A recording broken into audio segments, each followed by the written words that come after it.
வணக்கம். முழுமை உணவு முந்திரி. அனகாடியேசி என்ற தாவர குடும்பத்தை சேர்ந்தது முந்திரி மரம். இது 46 அடி வரை வளரும். இதன் பழம் பூவின் சூலக பகுதியில் உருவாவதில்லை. பூவின் அடிப்பகுதியில் காம்பு தடித்து புடைத்து உருவாகிறது. இதை முந்திரி ஆப்பிள் என அழைப்பர். இதன் அடிப்பகுதியில் வலுவான ஓட்டுடன் இருப்பதே உண்மையான பழம். அதன் உள்ளே இருக்கும் பருப்பு தான் உண்ண தகுந்தது. தென் அமெரிக்க நாடான பிரேசில் இதன் தாயகம்.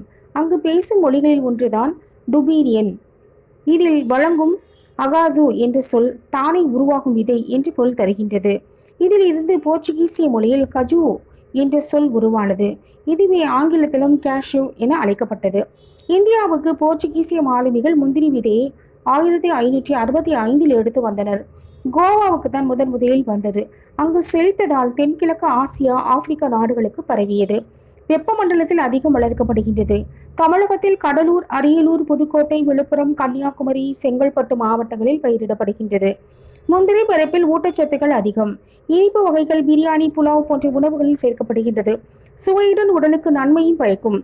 இதய ஆரோக்கியத்தை மேம்படுத்த உதவுகிறது. உடலின் வளர்ச்சிதை மாற்றத்தை சீராக்கும். முந்திரியில் மெக்னீசியம், தாமிரம், மாங்கனீஸ், துத்தநாகம், பொட்டாசியம், செலீனியம் தாதுக்கள் அதிகம் உள்ளது. இவை அனைத்தும் உடல் ஆரோக்கியத்தை சிறப்பாக பராமரிக்கின்றன.